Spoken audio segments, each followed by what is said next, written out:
Talking with the hostess at a local restaurant, I learned of a bizarre story where golf ball-sized rocks fell non-stop on a house for 3 days. This took place about an hour and a half south of the restaurant, in a town with over 10,000 residents. She told me that the rocks fell for 3 days on her ex-father-in-law's neighbor's house, and only on that house. Evidently, the homeowner upset or crossed people that were or had connections to witches.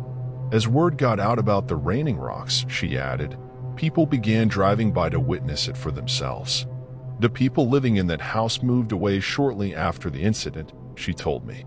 For many years, the house remained vacant and nobody would buy it. During the time when the house was empty, people reported seeing children's faces looking out of its windows.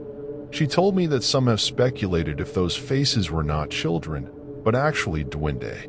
In some cultures, the duende is a supernatural being or spirit resembling a pixie or imp. Some people think it's a tiny devil. To this day, she continued, you can see dents in the roof and other damage to the house.